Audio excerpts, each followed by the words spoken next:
नमस्कार, मी स्नेहा मिरगणे आपल्या या अचानक भयानक ब्लॉगमध्ये सहर्ष स्वागत करत आहे। तर हा डायलॉग तुम्ही बरेच दिवस झाला मिस करत असालच, म्हणजे ब्लॉग बघणार आहे। तर आज म्हटलं चला अचानकच ब्लॉग बनवावा आणि सांगावं, अपडेट सांगाव्यात, कारण की बरेच दिवस झाला आपण म्हणजे काहीच नाहीये, कनेक्शनच नाही आपला।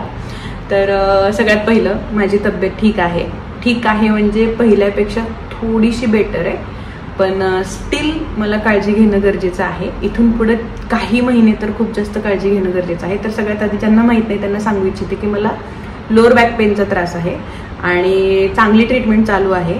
इतका जास्त बल्ज नाहीये लोअर बॅकमध्ये, पण तरीही पेन होतो, खूप जास्त पेन होतो। आणि बॅक पेन किंवा हाडाचे प्रॉब्लेम्स ना ज्याचं दुखतं ना त्यालाच कळतं की किती त्रास होतोय ते।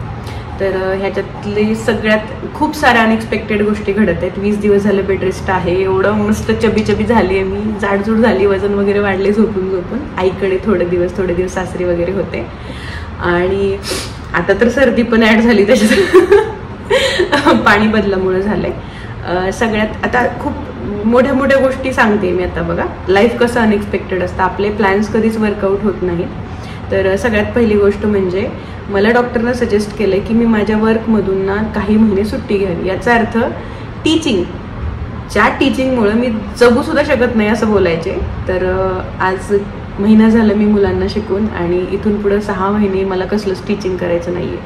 आता प्रश्न तो जॉब सोडला का, नाही सोडलेला तर काही दिवस गॅप घेते नोकरीमधून, फक्त आणि फक्त हेल्थची काळजी, रोजचं फिजिओथेरपीचं सेशन आणि व्यायाम ह्या सगळ्या गोष्टींवर कॉन्सन्ट्रेशन करते। म्हणजे आता फक्त आराम, आणि आरामात आपल्याला काय करायचंय, पुस्तकं वाचायचे।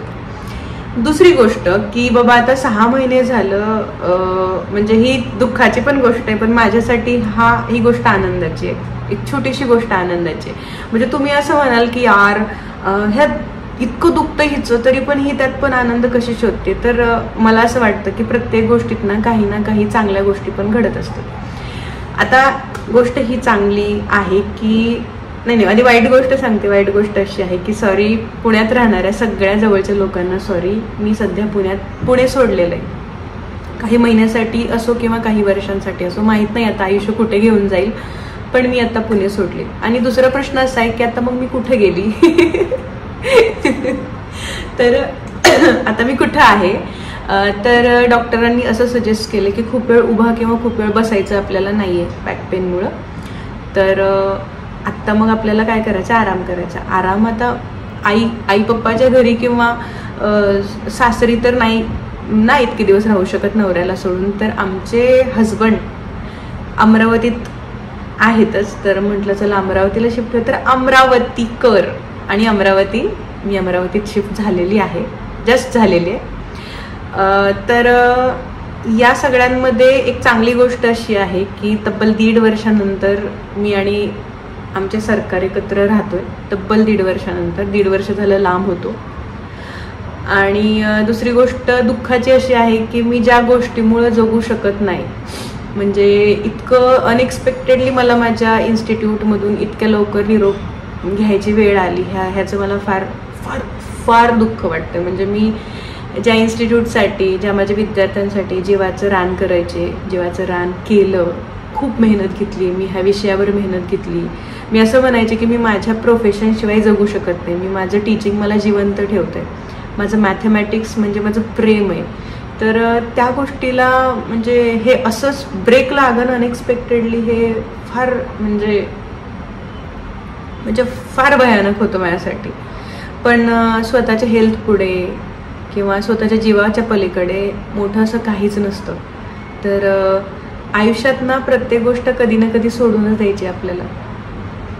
त्याच्यामुळं म्हणजे रिग्रेट नाही झाला पाहिजे कुठल्या गोष्टींचा। चल यार, आज एखादी गोष्ट शेवट झालाय, आपण आजपासून नव्यानं सुरुवात करू, काहीतरी चांगलं होईल ना आयुष्यात। हे होप असतो ना, होप, तो माणसाला जिवंत ठेवतो आणि तोच माणसाला रोजच्या जीवनात ना आनंदी राहायला शिकवतो। तर हे असं आहे सगळं, आणि बाकी काही नाही। कधी असा होममेकर हाऊसवाईफ टाईपवाला फिलिंग कधी घेतला नाही फील, पण इथून पुढे मी असं ठरवलं की 6 महिने एकदम होममेकर हाऊसवाईफ सारखं आयुष्य जगायचं। मस्त स्वयंपाक बनवायचा, नवऱ्यासोबत छानसं राहायचं, यात पण एक आनंद आहे ना, की ठीक आहे, ब्रेक लागला तर लागला, आपण स्वतःवर तरी कॉन्सन्ट्रेशन करू, स्वतःच्या हेल्थकडे करू, रोज व्यायाम झालं, पुस्तकं छान छान वाचू, मॅथमॅटिक्स अजून जास्त अभ्यास करू.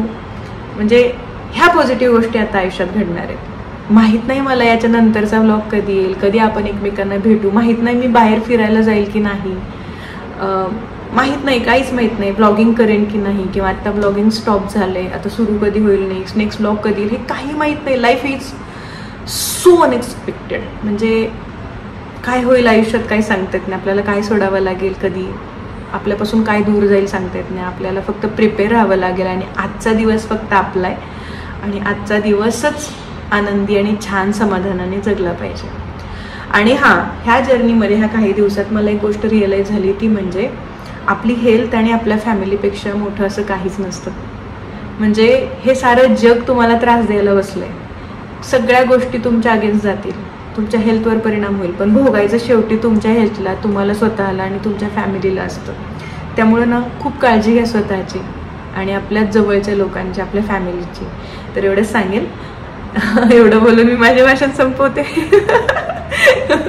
तर सर्दी झाली, तर आले मी अमरावतीमध्ये, आली लँड तर झाली, पसारा वगैरे आहे जरा, सोबत सासूबाई आणि आई पण आलेत माझ्या, काळजी घ्यायला माझी. आणि चला आता आपण ब्लॉगची सांगता करतो, भेटूया पुढच्या ब्लॉगमध्ये. तोपर्यंत आनंदी राहा, मजेत राहा, हसत राहा आणि स्वतःची काळजी घेत राहून समाधानी राहा.